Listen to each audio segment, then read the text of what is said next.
जी। बिस्मिल्लाहिर्रहमानिर्रहीम। जीअं त नाज़रीन तव्हां ॾिसी रहिया आहियो, असां कंबर शहर खां ॻाल्हायूं था। असां टे भाइर अखियुनि खां हाफ़िज़ आहियूं ऐं असांजी भेण बि हाफ़िज़ यानी अखियुनि खां आहे। जीअं त को तव्हां में अलाह जो बहानो आहे त उहो असां ग़रीबनि जी मदद करे अलाह ताला जे नाले अलाह ताला उन जा ख़र्च पंहिंजी बारगाह में क़बूल मंज़ूर फरमाईंदो।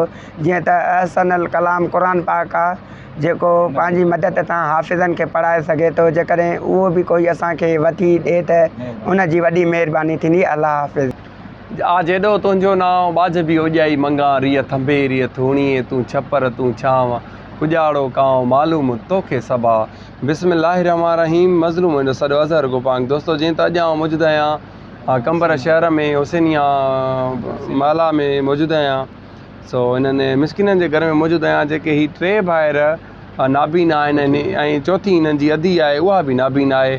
सो अलाह खां सवाइ हिननि जो को बि सहारो कोन्हे। कोई ग़रीब मिसकिन आहिनि। सरहंदी वारनि खे अपील कजे थी त जेको बि थी सघे हिन मिसकिननि खे हर महीने में राशन जी तमामु घणी सख़्तु ज़रूरत हूंदी आहे। जेके बि आहिनि सरहंदी वारा दोस्तो, इंसानु केतिरो खाए थो, इंसानु केतिरो विञाए बि थो। दोस्तो इन्हनि खां बहितर आहे त हिननि अहिड़नि मिसकिननि ते थोरी नज़र ॾियो ऐं हिननि मिसकिननि जी का मदद कयो। अलाह पाक जो नेक बानो सखी इंसानु हुयो भुट्टो साहब, जिन जी अमानत उन्हनि चयो त तव्हां 2.5 हज़ारे जो किन खे जेके फैमिलियूं आहिनि ग़रीब उन्हनि खे तव्हां राशन वठी ॾिजो। सो उनजी रहियल अमानत हुई 5,000, जिन मां अॼु 2.5 हज़ार मां आधे खे ॾींदुमि ऐं भई राशन जे लाइ। इन खां अलावा बाक़ी अधे जी रहियल अमानत 2.5 हज़ार जेका कंहिं ॿिए मिसकिननि जे कमु लाइबा। भुट्टे साहब जे अलाह पाक रोज़ी रिज़्क़ में बरकत विझंदो।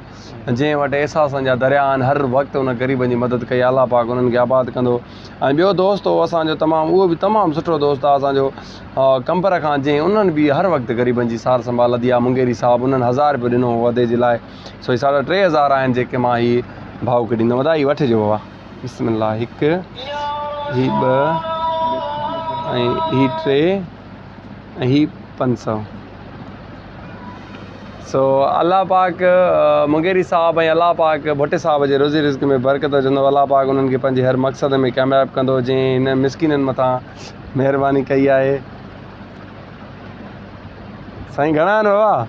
1,000, 2,000, 3,500 पूरा आहिनि जी। पक अथई? जी हा।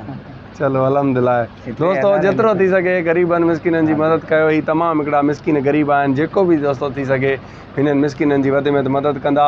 ऐं ॿियो त हिननि मिसकिननि खे हिकिड़ो क़ुर पाक आहे माना वारो, उन्हनि जे अहसन कलाम उन जी हिनखे सख़्तु ज़रूरत आहे। को ख़ुदा जो बानो जेको उन्हनि खे वठी ॾिए। सो जंहिंजे वस जी ॻाल्हि न आहे उहे हिन पोस्ट खे वधि मां छेड़ कनि। असांजे प्यारे दोस्तनि असांजी मदद कई भुट्टो साहब ऐं मुगेरी साहब कंबर खां, जंहिं मुंहिंजा मौलिक करीब असांजे कुझु पैसा मोकिलिया। या अल्लाह उन्हनि जी रोज़ी रिज़्क़ में बरकत अता फ़रमाए।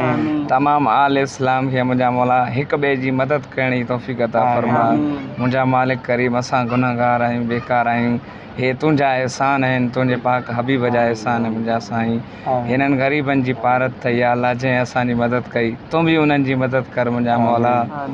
तूं करीम आहे, तूं रहीम आहे, तूं गफ़ूर आहे मुंहिंजा मौला। या अल्लाह या रहमान या जेको कैमरामैन जेको आहे कैमरामैन सदोर गोपांग जेको उस में बि असांजे प्यारे दोस्त हिन सदोर गोपांग ऐं अज़हर गोपांग जी पारत ते मुंहिंजा मौला इन्हनि जी बि मदद फरमा। या अल्लाह इहे बि ग़रीबनि सां साथ में गॾु आहिनि मुंहिंजा मदद कंदा आहिनि मुंहिंजा। आमीन बिरहमत कया।